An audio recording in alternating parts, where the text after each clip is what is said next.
precisa ver, acho que foi o melhor filme que eu vi na última década. Aí você vai no cinema e fala assim, não foi aquelas coisas. Né? Então eu tenho que preparar a sua expectativa. Por quê? Como eu falei, nós vamos falar de consumação no final, consumação no final. Tem gente que vai pensar assim, que eu vou pintar o céu, nova terra. E não é isso que eu vou fazer. Na verdade, minha palavra aqui não é descrever a vida por vir, a eternidade em si, mas é explicar o que ter a eternidade em vista muda minha postura presente, tá? Tem mais a ver com, sabendo dessas coisas, como é que isso influencia a minha cosmovisão cristã agora. Então esse é o propósito.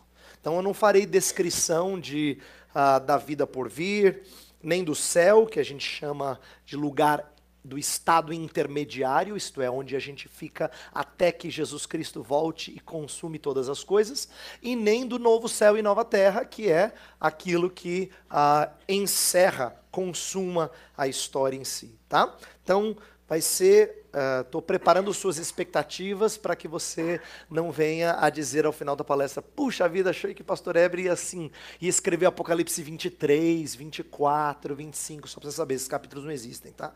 Só tem o 21 e o 22 e depois acaba, né? Então assim, a escritura fala um pouco, deixa a gente com um gostinho um anseio de ver essas coisas, mas há muitas perguntas não respondidas e coisas que talvez a gente gostaria de saber, que a Escritura fala pouco, se silencia ou ela acaba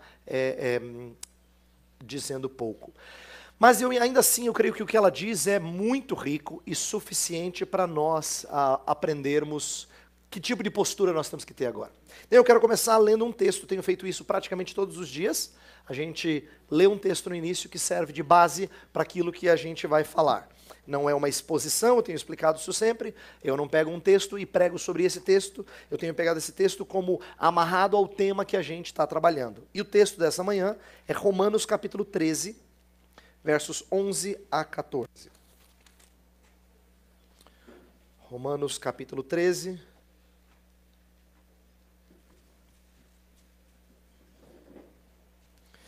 Versos 11 a 14. Depois de ler o texto, a gente ora e vou explicá-lo um pouco e então entramos no nosso tópico de hoje. Diz assim: E digo isto a vós outros que conheceis o tempo. Já é hora de vos despertardes do sono, porque a nossa salvação está agora mais perto do que quando no princípio cremos. Vai alta a noite e vem chegando o dia. Deixemos, pois, as obras das trevas e revistamo-nos das armas da luz. Andemos dignamente como em pleno dia, não em orgias e bebedices, não em impudicícias e dissoluções, não em contendas e ciúmes, mas revesti-vos do Senhor Jesus Cristo, e nada disponhais para a carne no tocante às suas concupiscências. Ok. Vamos orar e pedir a bênção do Senhor, e aí eu explico um pouquinho sobre esse texto. Pai, pedimos a Tua bênção sobre esta última palavra dessa semana, pedimos que o Senhor nos renove, nos dando perspectiva do porvir, ensinando-nos o que Tua palavra nos ensina acerca da nossa reação, tendo em vista o porvir, e pedimos que o Teu povo seja não só edificado nesta manhã, mas tenha o prazer de meditar, de ruminar, de ponderar sobre as coisas que são faladas concernentes ao Teu reino. Queremos sair daqui desejosos de que as verdades aqui ensinadas sejam guardadas no nosso coração. Então leva-nos para os nossos lares, conversando sobre essas coisas, falando delas, louvando ao Senhor por causa delas, e tendo nossa cosmovisão moldada em virtude delas. Nós pedimos isso em nome de Cristo. Amém. Uma coisa que eu não disse antes, mas eu acho que vale a pena dizer aqui, para ficar registrado, é o seguinte. Pastor Heber falou uma semana de cosmovisão, não significa que a sua semana, que você sai daqui e a sua cosmovisão está totalmente transformada. Eu disse para algumas pessoas em particular uma coisa que eu gostaria de dizer em público, porque aí fica gravado e as pessoas aprendem esse conceito e você também pode ponderar sobre ele. Cosmovisão é uma coisa tão fundamental na nossa vida que ela não muda mediante algumas palestras ou uma semana no PV. A semana no PV pode, e eu oro para que seja assim, pode despertar a gente para dizer, preciso corrigir algumas coisas. Ou, preciso redirecionar a minha maneira de pensar sobre isso, sobre aquilo. Preciso ler um pouco mais. Creio que Deus falou comigo assim, tal, tal. Pode fazer isso. Inclusive, a gente ora para que seja assim. Mas cosmovisão é um processo muitas vezes lento de mudança. Por isso que eu costumo comparar mudança de cosmovisão com o decantar de um determinado líquido. Eu falo assim, é igual suco de maracujá. A gente deixa assim em cima da mesa, paradinho por um tempo, aí a polpa abaixa, a água sobe, sabe assim? Você percebe que levou um tempinho para a coisa assentar. Cosmovisão é assim. A gente aprende sobre algumas coisas e elas fazem sentido. Mas não é verdade que a gente aprende e tudo muda a partir da primeira vez que você ouve alguma coisa. Frequentemente a gente ouve coisas na igreja que são ditas muito mais do que uma vez, e aí você, depois de alguns anos, pode dizer, eu tenho aprendido tal coisa. Não é porque você ouviu um sermão. Um sermão pode ter sido muito impactante na sua igreja. Mas se você tem mudado uma mentalidade, é provavelmente porque o pastor da sua igreja já tem falado dessas coisas várias vezes. Porque é igual o suco de maracujá. Leva um tempinho para abaixar. Tá? Então isso também diz respeito ao assunto que a gente está falando essa semana. Eu disse bastante coisas, vários conceitos que eu acho que alguns não são novos, mas outros talvez sejam para você. E se são, então a gente precisa repensá-los. Pode ser que você tenha ouvido e dito assim, poxa, eu nunca tinha pensado nisso. Faz sentido, acredito, mas não é assim. Não, tudo bem, resolvido, não preciso mais ouvir sobre esse assunto. Né? Aprendi. Não funciona assim. Não funciona porque para as conexões acontecerem, você tem que processar, mastigar isso, trabalhar isso com bastante cuidado. Então, acho que essa palavra é importante, principalmente na palestra final, para que você entenda que, ao sair daqui, se nós ruminarmos, como eu orei aqui, se a gente ponderar sobre essas coisas, elas farão mais sentido à medida que a gente é guiado por boa literatura, por gente que pode nos ensinar mais a esse respeito. Tá? E, então, agora, algumas considerações sobre o texto de Romanos 13, para dar o pontapé inicial na nossa palestra sobre consumação. Romanos 13 é um texto interessante porque ele nos ensina como perspectiva do porvir afeta a nossa vida no presente. Isso é uma coisa importante de dizer, porque tem pessoas que acham que quem tem olhos no porvir esquece daqui. Essa é uma crítica comumente feita aos evangélicos, de que quem pensa muito no céu não trabalha na terra, alguma coisa assim. Quem pensa muito lá esquece de aqui. Não é verdade. Vou dizer por que não é verdade. Se você recebesse um comunicado da sua empresa dizendo, precisamos transferir você para a Tailândia no mês que vem, como é que o seu mês, até a sua saída, vai ser afetado? Totalmente. Isso aconteceu comigo, quando eu e minha esposa ainda não tínhamos filhos, a gente era recém-casado, eu estava tentando continuar meus estudos, e aí tentei, sem muita expectativa, uma possibilidade de estudar no exterior. De repente vem a notícia, você foi aceito. Né? E aí eu ia então fazer meu doutorado fora do Brasil. O que eu percebi, foi uma lição importante para a minha vida, é que a partir do momento que você sabe que você vai fazer uma mudança grande, tudo no seu presente gira em função da mudança que vai acontecer. Tudo gira em função disso. Então, a ideia é que você começa a pensar em não comprar coisa, porque depois você vai ter que vender, não sei o que, você vai ter que deixar e fazer aquilo e tal. Onde é que vai ficar tal coisa? A gente vai ter lugar para guardar. E os parentes a gente vai ter que despedir, porque não sei quando é que a gente vai voltar, né? Você percebe? Assim, todo o almoço, jantar, café da manhã, a gente só conversava nisso. Por quê? Porque a expectativa de mudança afeta o presente. A expectativa de coisas que ainda vão acontecer muda a maneira como você age aqui. Claro que sim.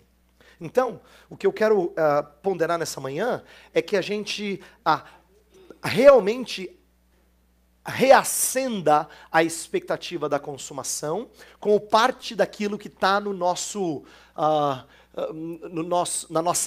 campo de visão, vamos colocar assim, no nosso campo de visão, para que isso afete a maneira como a gente procede agora, tá? Todas as vezes que a gente antecipa alguma coisa que está no nosso campo de visão, a gente muda alguma coisa aqui. Agora, atenção, E aqui vem uma lição já preciosa logo no começo. Eu ia falar depois, mas eu acho que ela cabe agora. Se ela não está no campo de visão, você não faz nada. Se alguém dissesse assim para você, pessoal, é o seguinte, você vai ficar doente. Daqui a uns 45 anos você vai ficar bem doente. Daqui a 45 anos é chão pra caramba. É provável que você não vai fazer nada para mudar seu estilo de vida, se você soubesse que daqui a 45 anos pode ser que você fique bem doente. Entendeu o que eu quero dizer? Se não está no seu campo de visão, você não faz muita coisa. Se alguém dissesse para você assim, ó, vá preparado lá para o PV, porque daqui a umas 2 semanas vai dar frio. Você fala, 2 semanas já fui, já voltei. Não mexe com você. Só mexe com você quando está próximo, quando está no seu campo de visão. Aí você vai dizer assim, pastor Heber, mas a gente não sabe quando Jesus volta. Eu sei que a gente não sabe. Por isso que uma das coisas que a Escritura nos ensina é manter a volta dele no nosso campo de visão. Porque é assim que a consumação muda a nossa expectativa presente. Quando ela está no campo de visão. Quando ela faz parte da nossa perspectiva, da nossa expectativa. Se você está dirigindo e de repente você vê aquela nuvem negra, carregada, você fala assim, é temporal daqueles. E você está na estrada, é claro que vai mudar a maneira como você vai planejar a sua viagem, né? Pode ser que você diga assim, eu acho que é bom a gente dar uma paradinha, tomar um cafezinho agora. Porque está vindo e é logo ali, ó. Vamos dar uma paradinha, mais seguro, tomar um café, comer um pãozinho de queijo, depois a gente continua a viagem. Muda! Agora, se alguém disser assim, ó, tá vindo uma frente fria na semana que vem, você fala, não, semana que vem. Dá tempo de chegar em casa, tirar os agasalhos, né? Você não se prepara com o mesmo senso de urgência, porque não está no seu campo de visão. Paulo vai nos ensinar nesse texto a colocar essas coisas no nosso campo de visão. Olha só, ele fala assim, já é hora de vos despertardes do sono, porque a nossa salvação está agora mais perto do que quando no princípio cremos. Então, esse ponto aqui é dizer, está próximo, está mais perto. Vai alta noite e vem chegando o dia. Até aqui ele só descreveu. É aquilo que a gente chama de os indicativos do evangelho. A partir da metade do versículo 12, vem os imperativos do evangelho. Os indicativos são as coisas que Deus fala que vão acontecer. É assim, vai acontecer isso. São as informações. Os imperativos são as suas reações às informações. É aí que ele começa, no versículo 12, na metade, dizendo assim, deixemos, pois, as obras das trevas. Verso 13, andemos dignamente. Verso 14, revestivos do Senhor Jesus. Está vendo? São os imperativos. Os indicativos contam para você, ó, tá chegando. Tá no campo de visão. Tá vendo a nuvem tá chegando? Tá vendo a tempestade? Então agora, porte-se em conformidade com aquilo que você está vendo. Então, o apóstolo Paulo nos ensina a colocar no campo de visão. Bem, o que isso tem a ver com a nossa cosmovisão? Paulo, nos capítulos 12 e 13, está falando sobre a nossa reação à luz das misericórdias de Deus, descritas do 1 até o 11. Do 1 até o 11, Paulo descreve a salvação de Deus em Cristo Jesus de forma gloriosa. Fala coisas lindas. Romanos é uma das cartas que mais encanta estudiosos bíblicos. Porque ela é repleta de significado. Ela é escrita de uma forma magistral. O Espírito Santo de Deus naquele dia, né, ou naqueles dias, sei lá quanto tempo levou para escrever Romanos, deu para Paulo assim uma clareza de conceitos, de profundidade. Você fala, meu Senhor, que coisa espetacular.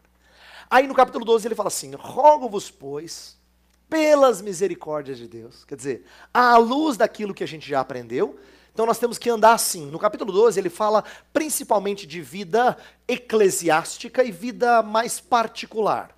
No capítulo 13 ele fala de vida pública, porque ele fala acerca da relação nossa com o governo. na relação um com o outro, levando em consideração a lei de Deus, versículos 8 até o 10. E aí no 11, então, ele fala sobre o porvir e a nossa reação à luz do porvir. Então o que Paulo está ensinando? Ele está nos ensinando sobre santidade à luz de uma mente transformada. Renovar a vossa mente. E o que é renovar a mente? Ele explica no 12, explica no 13. Então, o 13 tem a ver com uma mente renovada. Colocar a consumação no nosso campo de visão faz parte da mente renovada, de uma nova cosmovisão moldada pelas Escrituras, tá? E ele faz isso ensinando pra gente a ter uma perspectiva das coisas sem que a gente saiba ao certo quando. Então, deixa eu explicar aqui brevemente o versículo 12 e o início do 13. Fala assim, vai alta noite e vem chegando o dia. A ideia de que vai alta noite e vem chegando o dia é que assim, está prestes a raiar. O sol está prestes a raiar. Você não sabe ao certo quando, mas está prestes a raiar. Vai alta a noite e vem chegando o dia. Deixemos, pois, as obras das trevas e revistamo-nos das armas da luz. O que é obras das trevas? Significa assim, não viva como quem gosta da noite. Tem uma analogia aqui sobre as coisas que são próprias da noite. Entendeu? Ele está explicando, porte-se como se a luz do dia estivesse evidenciando quem você é, o que você faz. Não é à toa de que a noite, normalmente, é o momento preferido para as pessoas fazerem certas coisas que são mais ousadas. A noite é um lugar, é um momento de escuridão, que parece que proporciona o ambiente certo para você fazer coisas que você não teria coragem de fazer durante o dia. Então Paulo usa essa ideia para dizer, deixe as obras das trevas. E aí, por último, consideração rápida aqui no início do 13. Andemos dignamente como em pleno dia. Eu acho essa frase genial. Sabe por quê? Ele não falou que é dia. Ele diz, vai alta a noite e vem chegando o dia. Como é que você anda? Como se fosse sol a pino. Então, embora o dia ainda esteja para chegar, você anda como se estivesse sol a pino, como se tivesse pleno dia. Você se porta como se o dia já estivesse aqui. Esse é o aspecto em que cristãos vivem com a eternidade em vista, com o juízo final em mente, com a maneira de Deus a tratar os homens no coração. Isto é, essas coisas fazem parte da sua perspectiva. Ele anda como em pleno dia. Então, eu queria pegar esse texto como ponto de partida para a gente falar sobre cosmovisão de consumação de forma bem sintética. Eu não vou fazer uma palestra longa aqui. Eu quero explicar algumas coisas. Quando nós falamos de criação, queda e redenção, nós falamos de 3 pilares fundamentais que mostram como Deus criou as coisas, o ideal, depois o direcionamento apóstata, pagão, pecaminoso dos homens, distorcendo o propósito original, a direção santa que Deus queria que nós tomássemos. E depois vem a redenção em Jesus Cristo, que nos redireciona, nos coloca num novo caminho. Se eu terminasse no redenção, seria bonito, mas não seria completo. Seria bonito porque é isso que a gente é, nós somos remidos e a gente está sendo santificado pelo Espírito, só que consumação ajuda a gente a compreender que o fato da gente ser remido não significa que as coisas estão todas arrumadinhas. Um dos textos que eu li quando a gente falou de redenção essa semana foi aquele de Hebreus 2 que fala assim, ainda não vemos todas as coisas a ele sujeitas. Quer dizer, ele já fez redenção, ele já é redentor, ele já é salvador, mas ele ainda não sujeitou todas as coisas, pelo menos não de forma que nós possamos vê-las sujeitas. Então, se nós não vemos todas as coisas a ele sujeitas, é aí que entra a consumação. Consumação é o dia em que nós veremos todas as coisas a Ele sujeitas. Isso reorienta duas coisas, e eu quero falar de duas coisas nessa manhã. Eu quero falar sobre como colocar consumação em vista, como parte da nossa cosmovisão cristã, reorienta a termos uma visão mais precisa da história. Esse é o primeiro ponto, uma visão mais precisa da história. E segundo, uma expectativa mais bíblica da igreja. Tá? Uma expectativa mais bíblica da missão da igreja nesta vida. O que ela tem que fazer, como ela tem que se portar nessa vida. Então vamos começar com a visão cristã da história. Por que é importante nós mantermos cosmovisão, a consumação como parte da nossa cosmovisão. Então, eu quero explicar uma coisa que parece óbvia, mas depois eu espero que as implicações mais aprofundadas façam sentido. A primeira afirmação óbvia é que Cristo é o centro da história. Não é à toa que a gente fala de antes de Cristo, depois de Cristo. Agora, quando eu falo Cristo é o centro da história, o que eu quero dizer é que eu preciso olhar para a história à luz do Cristo que veio e do Cristo que virá.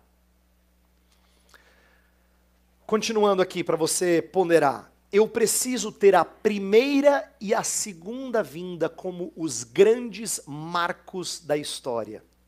A primeira vinda de Jesus e a segunda vinda de Jesus como os grandes marcos históricos, e eu preciso pensar em história à luz dessas duas coisas. Estou falando disso porque se você vem de uma igreja saudável, eu espero que seja, alguns de vocês têm esse privilégio, outros não vamos entrar aqui no mérito, mas uma igreja saudável frequentemente vai dizer assim, nossa pregação, nosso ensino, nosso ministério precisa ser cristocêntrico. Isso é uma boa ênfase. Quer dizer assim, antes do que falar do que nós temos que fazer, de ser focado no ser humano, nas realizações do ser humano, nós não queremos ser antropocêntricos, focados no ser humano. Nós queremos ser focados em Cristo. Ótimo, isso é muito saudável. Mas para algumas pessoas, ser cristocêntrico significa falar do que Cristo já fez. Isso é verdadeiro, mas não é toda a história. Ser cristocêntrico significa focar tanto na primeira quanto na segunda vinda de Cristo. É ter em mente esses dois grandes marcos históricos como moldando nossa expectativa, moldando nossa maneira de pensar, de trabalhar. Então, esse é um primeiro ponto importante. Óbvio, eu sei, mas daqui a pouco vai ficar claro por que a gente tem que manter esse ponto óbvio em mente. A segunda, e essa é clara para alguns, mas para outros não é que a nova era, não estou falando de seita, estou falando de um novo tempo. A Bíblia usa a ideia de uma era, né, de um aeon, em grego, né, de um novo tempo, tá? Ela já foi inaugurada. A Bíblia usa uma linguagem que choca a gente de princípio, porque a gente não está acostumado a pensar assim. Ela vai dizer que as coisas que acontecem agora fazem parte de um tempo futuro que, vamos dizer assim, inundou esse tempo. Eu vou dar alguns exemplos bíblicos rápidos. Abre em Atos capítulo 2.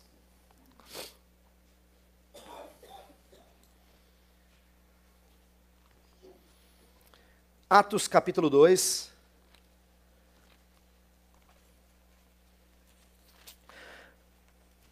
O Pentecostes é o dia em que o Espírito é derramado sobre a igreja, e então a igreja neotestamentária agora tem o poder de Deus para testemunhar, e aí Pedro resolve pregar, porque todo mundo está dizendo assim, gente, esse pessoal está louco, porque eles estão falando em línguas estranhas, estão falando em línguas estranhas, em outros idiomas e tal.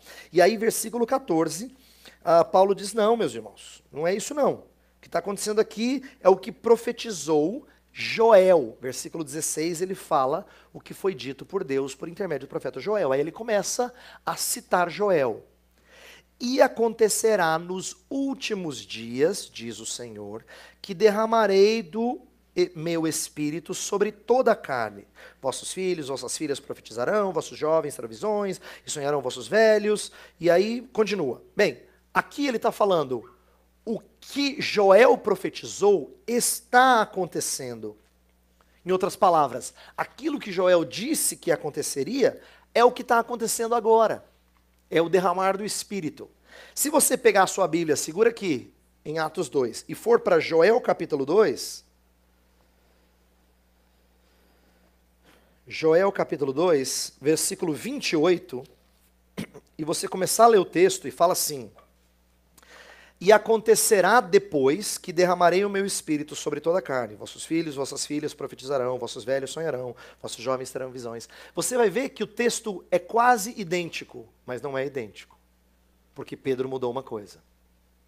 Pedro inseriu uma expressão que não está no original de Joel. Ele inseriu a expressão nos últimos dias. Essa é uma expressão que aparece em outros profetas. Pedro não está inventando da cabeça dele. Tá? A gente encontra em Amós, a gente encontra em vários outros profetas. A expectativa de que últimos dias seria um tempo final de redenção. Só que Pedro faz uma junção de quem recebeu iluminação, inspiração do Espírito Santo. Ele entende que alguns profetas diziam de um tempo lá no fim que seria glorioso. E Joel falou do derramamento do Espírito que geraria profecia. O que ele fez? Ele juntou as coisas e falou, nos últimos dias acontecerão isso, pois é o que está acontecendo aqui. Em que isso nos impacta? É que Pedro está falando há 2000 anos atrás que os últimos dias começaram. Então, Pedro está ensinando uma coisa que a gente não está habituado a falar. De que últimos dias não é só uma coisa que ainda vai acontecer. De que últimos dias é uma coisa que, de acordo com o Novo Testamento, já começou a acontecer. Há 2000 anos atrás. Paulo fala sobre o fim dos séculos que tem chegado até nós. Deixa eu ver se eu acho a passagem aqui. Só para mostrar isso a você. Deixa eu ver se eu lembro de cabeça, senão eu mostro outra. Isso aqui não estava no script.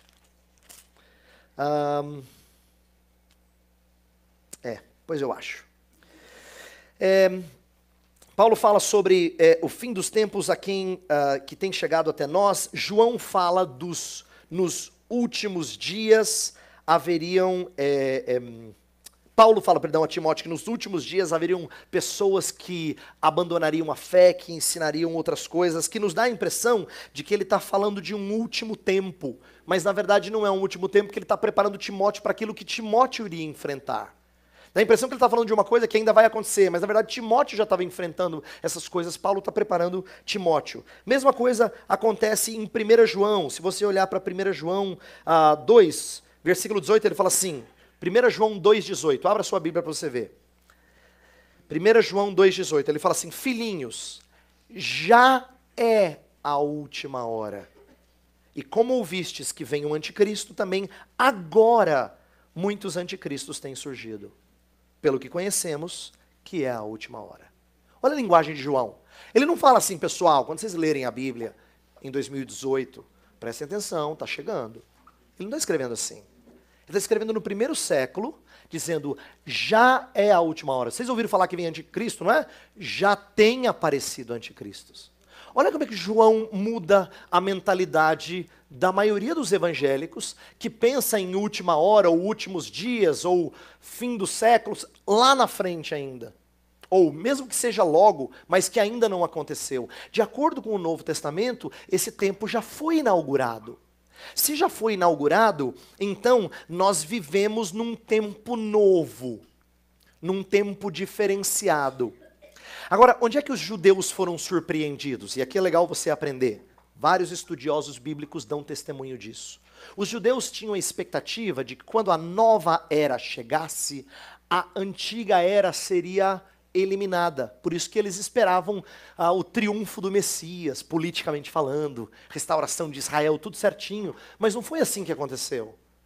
Na verdade, quando os profetas do Antigo Testamento, eles falavam do porvir, do Messias, eles pintavam tudo como uma cena só, gloriosa.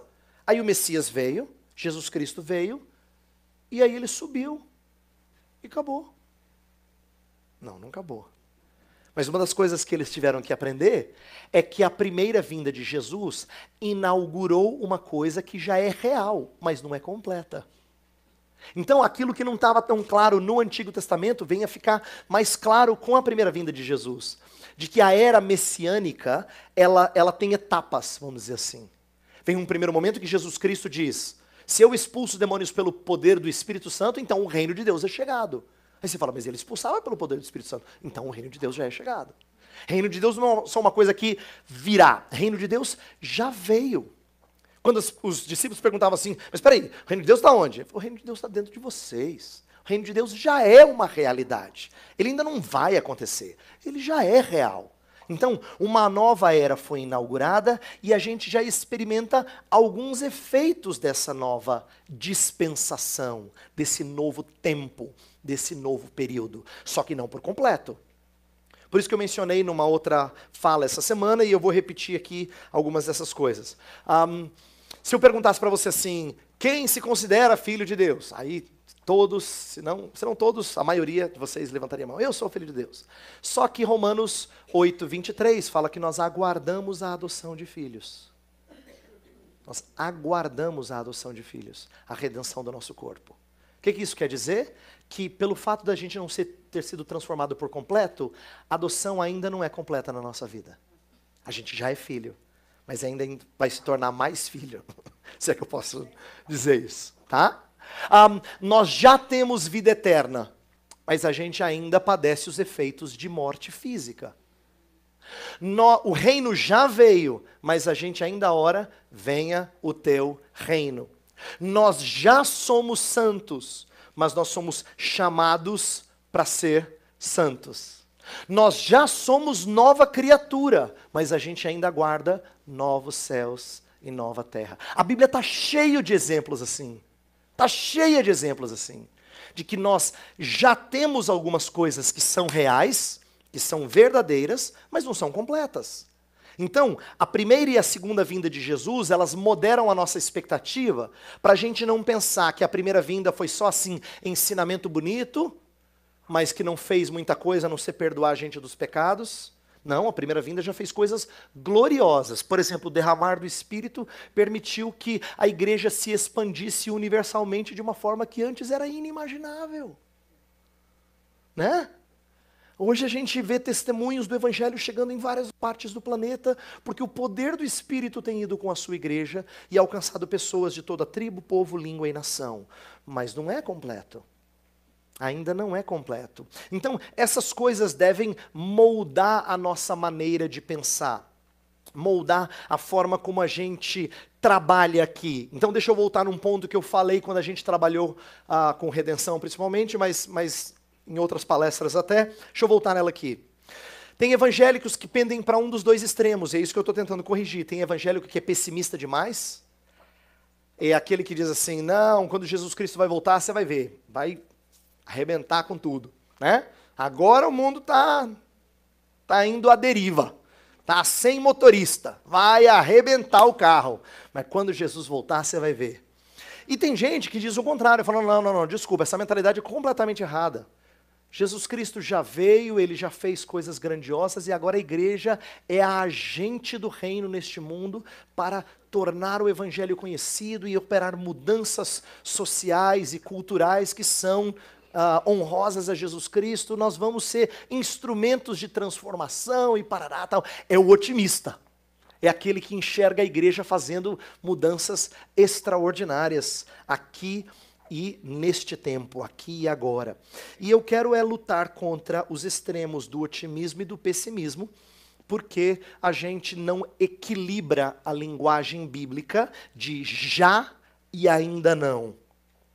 A Bíblia fala que a gente já tem coisas, mas ainda não tem as coisas de forma completa.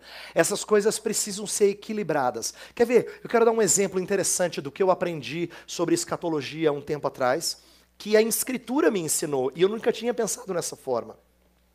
Quando você fala para uma criança assim, então, o Natal está chegando, e ele pensa em Natal em termos de presentes, como é que essa criança fica? Se está chegando, e essa criança está louca para receber o presente, então você vai me dizer assim, nossa, nem dorme direito. Sabe por quê? Presta atenção. Quando uma criança está empolgada, ela tem dificuldade de ter paciência. Não é verdade? Agora, se você chegar para a criança e falar assim, então, vamos nos preparar, vamos dormir, porque amanhã nós temos um passeio na casa da vovó. E ela não está muito empolgada para ir na casa da vovó. E aí você não vê nenhum, eba. Aí você fala, nós vamos na casa da vovó. E não sai nenhum. Yay! Parece que tem paciência demais, empolgação de menos, né? Por que eu estou dando esse exemplo? Porque, biblicamente, nós temos que ter as duas coisas simultaneamente. Empolgação pela vinda do Senhor e paciência. Na nossa experiência cotidiana, empolgação e paciência parece que são excludentes. Mas em relação à vinda do Senhor Jesus, as duas coisas têm que ser simultâneas. Vou dar um outro exemplo. Se eu convidasse você para ir para São Paulo, capital, onde eu moro, falasse assim, pessoal, vamos passear aqui nos bairros assim um pouco carentes que a gente tem na cidade. E aí te levasse para as favelas mais perigosas de São Paulo. E a gente saísse na rua assim, né, 11h30 da noite, andasse um pouquinho, deixasse o carro um pouco longe. Vamos andar, você diz assim, Éber, me tira daqui agora. Por quê? Porque você está olhando para tudo quanto é canto, com medo da carteira, com medo da sua vida, né? E protegendo, se as crianças estão junto, meu Deus, esconde as crianças. Você está com medo. Por quê? Porque eu acabei com essa experiência, eu acabei de despertar em você senso de vigilância. É assim, quando a gente está num lugar que é perigoso, a gente é despertado à vigilância, a gente não para de olhar para os lados, a gente tem medo de tudo, não é?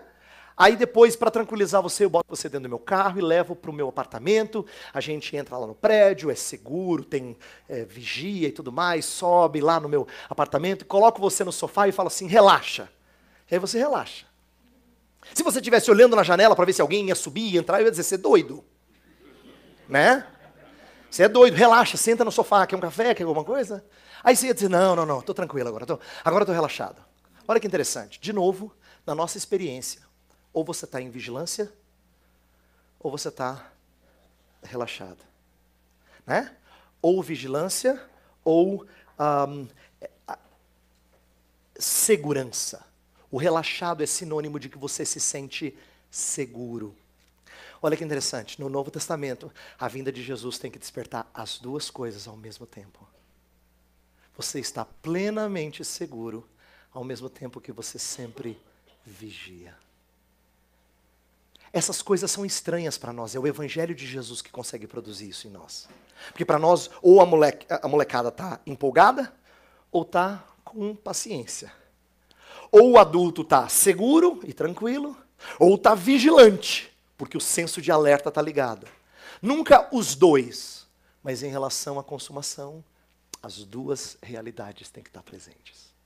As duas realidades. E isso é muito interessante, porque isso ensina para a gente que nós só vamos ter uma cosmovisão equilibrada que não pende para um quietismo e nem para um ativismo frenético, se a gente equilibra paciência e empolgação, segurança e vigilância, já e ainda não. Entendeu? Se a gente sabe do que Cristo já fez, da vitória que Ele já conquistou na cruz, da vitória sobre a morte que Ele já conquistou na ressurreição, do fato de que morte para você não é perda, já é lucro, mas que ainda não são glórias completas na sua vida. Então, eu estou dando esse alerta porque eu creio que as pessoas têm uma visão equivocada de reino. Alguns têm uma visão de reino como algo que já foi realizado quase que totalmente. Eu tenho chamado de uma visão super realizada do reino. É aquela pessoa que, como eu falei na palestra sobre redenção, ele está pensando que nós somos agentes de transformação nessa terra. Uma vez eu ouvi uma mensagem de um pregador conhecido no contexto norte-americano, em que ele pregou em Isaías 65, e ele fala assim, eis que crio novos céus e nova terra, é o texto que é citado por João lá em Apocalipse, para falar de novo céu e nova terra. E ele pregando em Isaías 65, ele falou assim, então, Deus colocou a igreja nesse mundo exatamente para fazer isso, para criar aqui novos céus e nova terra. Eu ouvi aquilo e falei assim, meu Deus, isso não é evangelho. Isso não é evangelho. Se a igreja é que cria novos céus e nova terra, a gente acabou de roubar Jesus da glória que é dele. Mas é assim que ele pensava. E as pessoas falaram, que mensagem, hein? Que bênção. Ó, maravilha, vamos trabalhar para Jesus. Faltou discernimento. Não tinha a compreensão de que essas coisas não pertencem ao seu povo. Por isso que a gente precisa tomar cuidado e não ser a gente que tem uma visão super realizada do reino, de que o reino já foi quase que consumado. É como se a volta de Jesus só fosse a cereja do bolo. Assim, a gente já está fazendo, já está acontecendo. Jesus pode voltar, viu, que a gente já está arrebentando aqui embaixo. Aí Jesus volta e faz plim, e termina o filme. Tem gente que tem essa impressão, né? E essa é uma visão que tem muito já e pouco ainda não. Mas também tem o oposto. Tem aqueles que têm uma visão subrealizada do reino. É aquele que olha para a primeira vinda de Jesus como maravilhoso, morreu na cruz, coisa linda, sacrificou por nós, perdoando os nossos pecados, ressurgiu, subiu aos céus e ele está aguardando o show dele. Quando ele chegar, você vai ver. Né? Agora Satanás toma conta de tudo. Eu falei para vocês um outro dia que Satanás, na Bíblia, nunca é chamado de rei destas coisas todas criadas. Ele é príncipe porque ele é usurpador daquilo que não é dele. Ele nunca é rei por direito. Ele sempre é príncipe porque ele é um Absalão no reino de Davi. Por isso que a gente falou durante a semana de como o reino das trevas, o império das trevas é um reino parasita. Ele não tem as coisas que ele fez. Ele não é um reino paralelo. Ele usufrui de capital emprestado.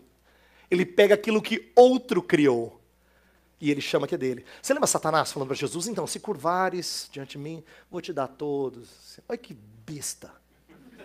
É um besta mesmo. Porque assim, como se fosse dele. Entendeu? Que audácia. Ele está falando com o Criador de todas as coisas. Se você se curvar diante de mim, te darei todos. Olha que metido. Né? Ele está prometendo aquilo que ele não tem condições de fazer. Mas por quê? Porque ele é um usurpador. Então, quando a gente tem uma visão subrealizada do reino, sabe o que acontece?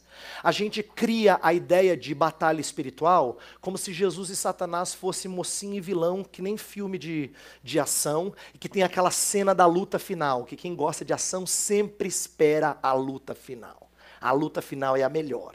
É aquela que os dois vão assim, pau a pau, e os dois se machucam, e eu costumo dizer que se fosse espada era para lá e para cá e tal, e aí o mocinho leva uns cortes, o bandido também, e o negócio tá feio, a gente não sabe quem vai ganhar. Você fala, o mocinho vai ganhar, mas olha, por pouco, ufa, ele ganhou no final, mas ele apanhou pra caramba também. Tem gente que acha que a luta de Jesus com Satanás é assim. Tem gente que tem a impressão que o reino das trevas e o reino da luz são reinos paralelos, quase que contêm a mesma força. Entendeu? Um Darth Vader assim, e o Luke Skywalker. E assim, ó, é difícil, hein? Esse é um entendimento completamente errado das Escrituras. Isso funciona para budismo, isso funciona para outras religiões, não funciona para o cristianismo. No cristianismo, quando o Rei da Glória se fez um bebê, ele se humilhou para dizer o que ele é capaz de fazer, para conquistar de volta o que ele tem todo o poder para fazer. Ali, aquele bebê envolto em faixas, precisando do leitinho da sua mamãe, era o Rei dos Reis. Todo o poder encarnado num bebê. Maria mal podia imaginar que quando ele crescesse, ele ia falar para as ondas assim, shhh, e elas parariam. Que ele pegaria 5 pães e alimentaria 5.000 além da sobra. Que ele pegaria gente enferma desde o seu nascimento e tornaria são. E que isso seria só o trailer da sua redenção futura. A gente precisa mudar a nossa visão. Se tem crente que acha que o reino de Deus ainda vem, que agora o reino das trevas está mandando em tudo, você tem uma visão equivocada. É pouco já e muito ainda não, entendeu? É como se assim, agora Jesus não tenha feito quase nada. Assim, ele fez algumas coisinhas, morreu na cruz, ressurgiu. Claro que é importante isso. Mas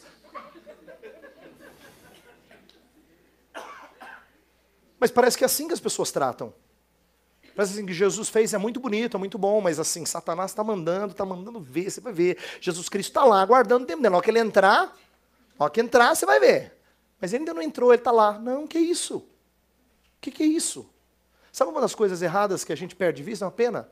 Quando Jesus Cristo sobe, Paulo fala em Efésios que ele envia dons aos homens. Sabe por quê? Porque quando ele sobe e senta à destra de Deus, é sinal da vitória dele. Sabe por que ele envia dons aos homens? Porque ele está repartindo os despojos da guerra. Quando alguém vencia o seu inimigo, ele pegava o que pertencia ao inimigo e ele dava para o seu povo. Isso que Jesus Cristo está fazendo agora. Ele amarrou o valente, ele diz. Ele entra na casa do valente, ele pega o que ele quiser. Ele já venceu. Então, para a gente que tem uma visão subrealizada do reino, isto é, de que quase nada foi cumprido, ele precisa aprender do que já aconteceu na primeira vinda. E aguardar a consumação com segurança, com esperança. E é por isso que ele se envolve agora como proclamador do que já aconteceu, com vistas ao que vai acontecer. Então, eu estou colocando que isso impacta a nossa vida. Impacta no sentido de, como eu falei no começo, de mudar a maneira da gente pensar. Lembra que eu falei da mudança? Né? Se a gente sabe que vai ter uma mudança, se a gente está vendo a tempestade, isso muda a nossa postura agora. E eu não vou ter tempo de entrar nisso com vocês, mas eu só vou dizer para vocês uma coisa. No Novo Testamento, eu consigo encontrar pelo menos 3 tipos diferentes de implicações da segunda vinda de Cristo. Pelo menos 3 tipos. Tem implicações pastorais, quando a Escritura fala assim, então, consolem uns aos outros. À luz dessas coisas, consolem uns aos outros. Jesus, por exemplo, ele fala do porvir, só que quando ele fala do porvir, ele fala um monte de coisa ruim, do tipo assim, olha, as pessoas vão entregar vocês às autoridades, pai vai entregar filho, filho vai entregar pai, o amor esfriará, vai ter perseguição, vocês vão ser mortos por causa do meu nome. Falta dizer, é um filme de terror. Me livra, Jesus. Aí ele fala, não, vocês não entenderam. Quando essas coisas acontecerem, levantem a vossa cabeça, que a vossa redenção se aproxima. Jesus está pegando essas coisas do fim e está dizendo, seja encorajado. Quando essas coisas acontecerem, não se desanime. Isso é sinal de que Deus está preparando você para a volta.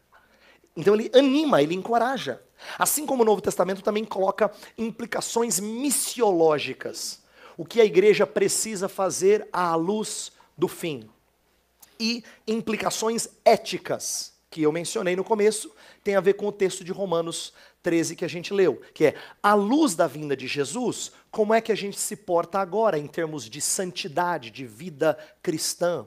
Então, tem gente que diz assim, não, dizer que Jesus vai voltar lá na frente me faz dizer, então agora eu vou viver como eu quero, lá na frente eu... Na prática, isso não funciona. Todo cristão genuíno que tem o porvir no seu campo de visão, ele vive santamente agora. Pedro fala assim, Paulo fala assim, isto é, exortando as pessoas à luz do que vai acontecer, então porte-se santamente. Então o Novo Testamento é muito enfático em falar das implicações éticas do porvir, tá? Então, o que eu quis dizer nessa primeira parte, ela é a maior delas, agora eu vou falar bem pouquinho na segunda, é que existe uma mudança de expectativa quanto o que vem a ser a história. Se a gente entende a história com essa visão de que a primeira e a segunda vinda marcam a nossa perspectiva, a gente muda o nosso comportamento. A gente muda a nossa maneira de trabalhar. Né? Muda como? Então vamos falar disso, que é a última parte. Eu quero olhar para a ideia de que qual é o papel da igreja à luz dessas coisas. Já que tem o que Cristo já fez e o que Cristo ainda não completou, e a gente tem que mantê-las em equilíbrio, como é que isso influencia a nossa postura enquanto igreja? Então, uma das coisas que eu já disse na palestra sobre redenção, eu quero voltar agora, é a ideia de que nós temos que ter uma expectativa moderada sobre a nossa participação neste mundo em termos de mudanças horizontais na sociedade ao nosso redor. Uma expectativa moderada. O que é o que eu quero dizer por isso? Quando a Bíblia chama a gente de sal da terra, significa que a gente tem condições de salgar, de retardar o processo de apodrecimento da carne. Eu expliquei isso quando a gente falou de redenção. Mas isso não significa que nós exercemos uma purificação gradativamente crescente da sociedade. Por quê? Porque a Escritura é sábia em nos mostrar o que Deus nos permite fazer e o que nós ainda não vamos conseguir realizar por causa desse tempo não ser completamente remido. Eu acho que o equilíbrio é estabelecido de maneira muito legal em Mateus 13. Eu não vou ler os textos todos, porque seria muita coisa, mas eu queria só que você desse uma olhada. Mateus 13 é um capítulo em que Jesus conta várias parábolas, tá? Mateus registra várias parábolas de Jesus no mesmo capítulo. E lá tem parábolas que nos ajudam a manter essas coisas em equilíbrio. Eu quero pegar 3 delas para explicar. Olha como isso equilibra a questão do já e do ainda não. As coisas que Jesus já fez e as coisas que ainda não foram consumadas, né? Que a gente aguarda a consumação. A parábola do joio e do trigo, bem conhecida. Lembra? Jesus conta que há um campo, nesse campo tem o dono do campo semeou, e essa semeadura, ela gerou trigo. E o trigo é aquilo que é importante para o alimento do povo. Bem, veio um inimigo, veio um espião, fala versículo 25 de Mateus 13, veio o inimigo dele e semeou o joio no meio do trigo e retirou-se. E aí, o que acontece? Quando a erva cresceu e produziu fruto, apareceu também joio. Então os dois estão juntos, convivendo conjuntamente. Vindo os servos do dono da casa, lhe disseram: Senhor, não semeaste boa semente no teu campo? De onde vem, pois, o joio? Estou lendo o versículo 27, agora 28. Ele disse assim: um inimigo fez isso. Mas os servos perguntaram: queres que vamos e arranquemos o joio? Não. Olha o que o dono do campo fala. Não. Replicou ele: para que ao separar o joio não arranqueis também com ele o trigo. Deixai-os crescer juntos até a colheita. Quando Jesus vai explicar isso, ele fala uma coisa importante para a gente aprender. Ele diz assim: o campo é o mundo, são as pessoas. Trigo e joio são aqueles que pertencem à luz e às trevas. E os servos não são a igreja. Os servos são os anjos. Na explicação da parábola ele vai dizer isso. E os anjos só separam o joio do trigo na consumação, que é a colheita. O que isso explica para a gente? Algumas coisas. Primeiro, essa separação e purificação não acontece agora. Segundo, quem promove essa separação não é você. Você é campo. Quem faz isso é Deus por intermédio dos seus anjos. É que separa joio de trigo. Então, essa parábola ensina para a gente que essa purificação e essa separação social não acontece mediante o trabalho da igreja enquanto agente do reino. Tá? Essa é uma linguagem, uma expectativa errada. Por outro lado, atenção, alguns vão ouvir e vão dizer: nossa, é isso aí mesmo, pastor. Fala mesmo que a igreja não pode fazer muita coisa, é justo quando voltar. Aí eu falo: peraí, tem outras parábolas para te ensinar também. No mesmo capítulo, tem a parábola do grão de mostarda e do fermento, que falam que o reino de Deus é alguma coisa que começa imperceptível, mas no final ficou glorioso. O grão de mostarda é a mínima semente que se torna uma planta grande, que até as aves podem fazer seus ninhos. O fermento, como as cozinheiras sabem muito bem, é aquele pouquinho de química que consegue levedar a massa inteira e fazer um pouco de massa virar um grande pão. Essas analogias de Jesus são para mostrar que a mensagem do reino impacta no presente de forma crescente. Vai desde o pequeno e insignificante até o grande e glorioso. Então, o que eu quero dizer é o seguinte: para quem tem expectativa muito utópica de que a gente vai fazer e acontecer aqui, eu preciso contar a parábola do joio para ele. Dizer: calma, você só é campo, no final das contas, quem promove purificação e separação são os anjos, não você, tá bom? Aí os daqui estão celebrando, é isso aí mesmo, fala mesmo, pastor, fala mesmo, porque Jesus vai vir e vai arrebentar tudo aqui. Eu falo, calma, calma, calma. Você tem que aprender com a outra parábola. Com as outras duas. Com a do fermento e do grão de mostarda. De que o reino de Deus, nessa vida, já faz o quê? Ele já cresce, ele já multiplica, ele já se torna cada vez mais visível como forma de testemunhar ao mundo ao redor aquilo que é a comunidade do reino.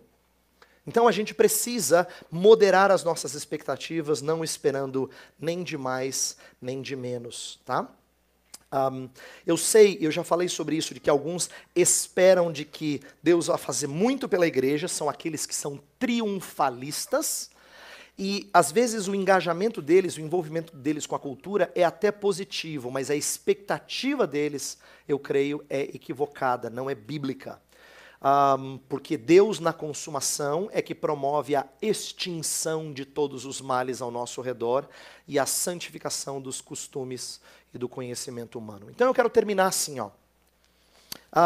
Se Jesus Cristo é o Rei da Glória que veio e ainda virá, então as duas vindas dele são o que deve ser mantido em vista, para que a gente trabalhe com a vitória dele em vista, em consideração. Então é assim, se Jesus Cristo morreu na cruz e ressurgiu, então eu posso falar para pessoas que acham que a vida deles está indo rumo à perdição e à extinção, de que eles já podem ter esperança de perdão e vida eterna.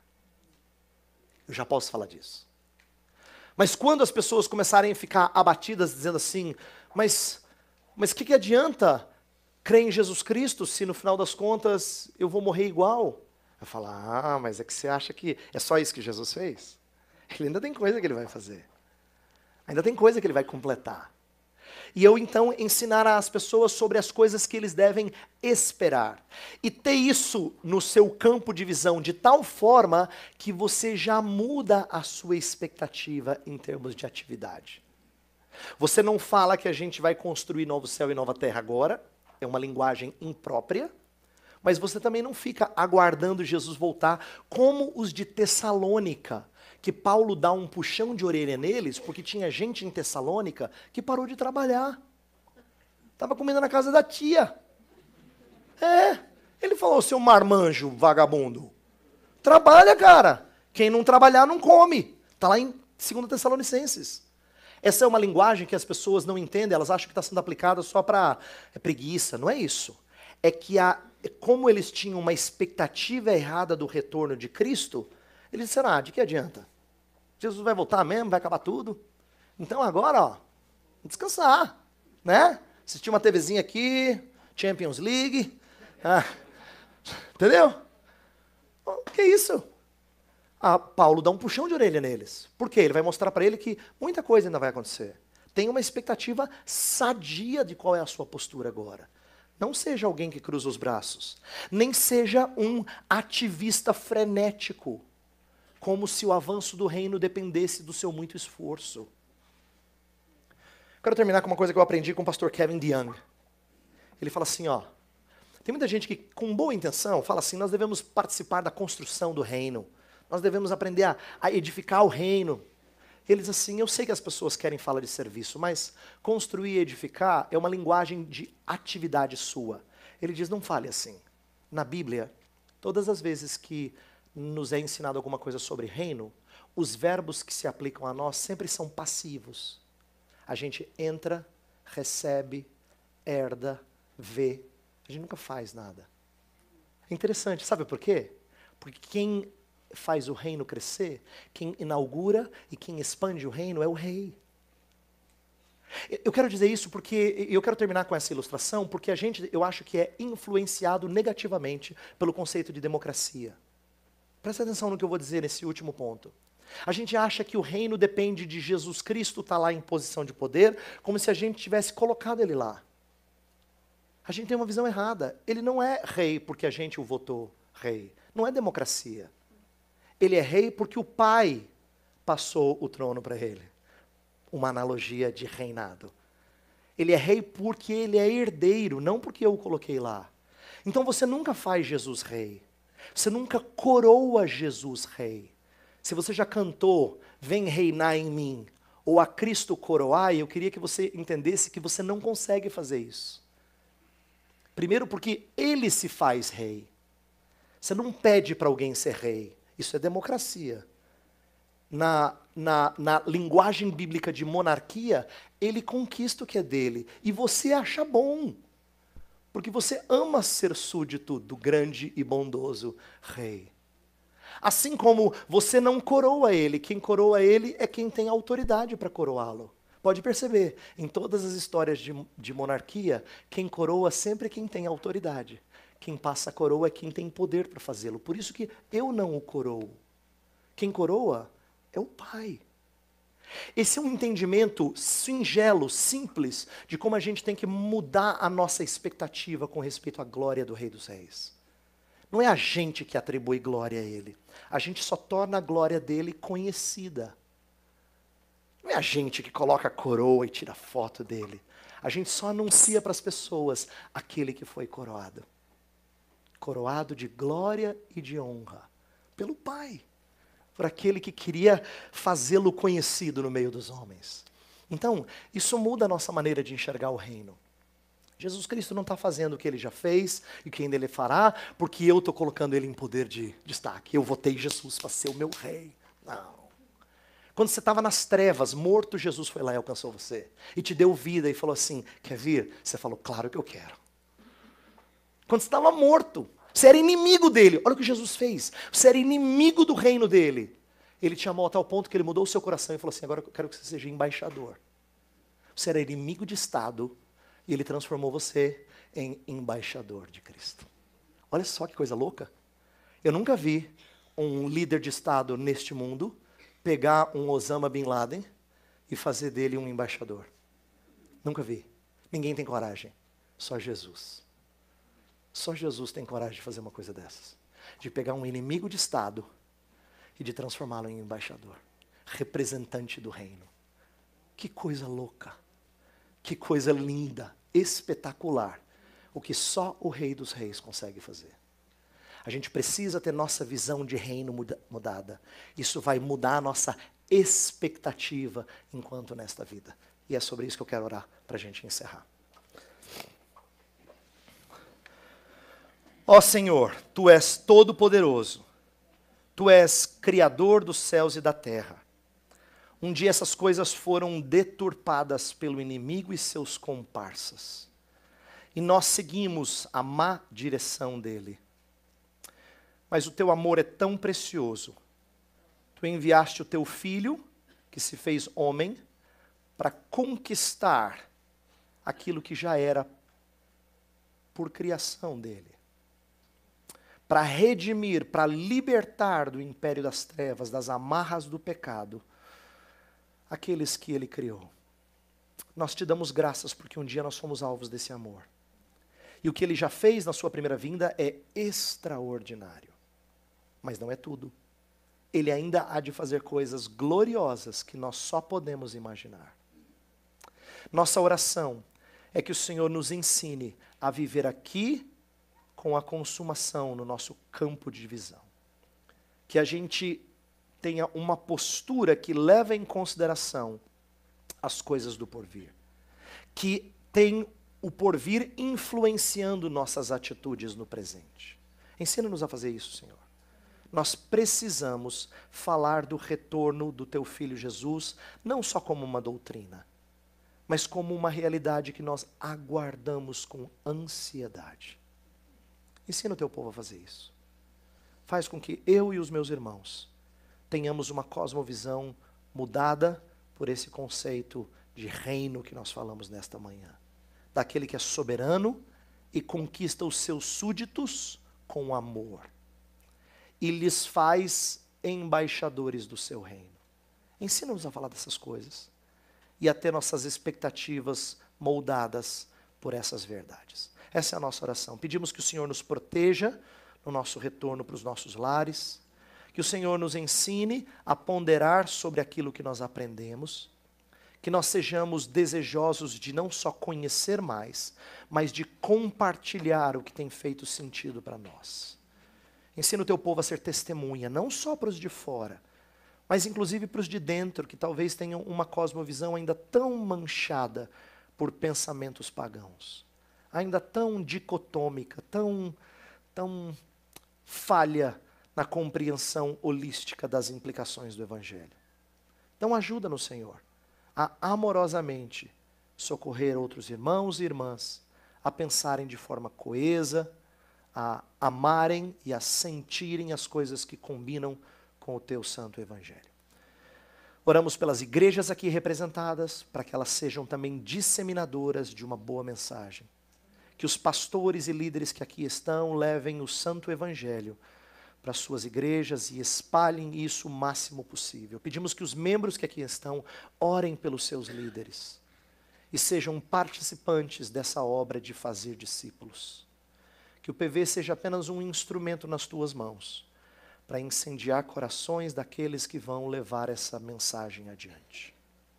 Pedimos em favor dos que trabalham aqui, para que sejam sustentados com graça, que sejam encorajados na missão a continuar a fazendo aquilo que te honra.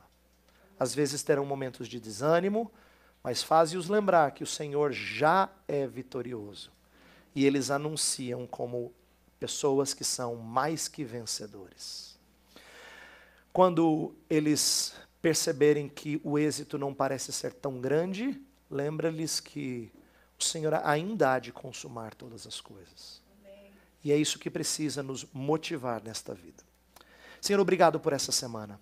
Obrigado pelo tempo de diversão que nós tivemos, pela boa comida, pelo descanso, pelas conversas com gente que ama a Ti, pela oportunidade de estudar Tua palavra, de pensar nela, de louvar-Te com cânticos. Todas essas coisas fazem muito bem à nossa alma. Nós precisamos delas. Então, muito obrigado, Senhor, por nos dar um tempo de refrigério.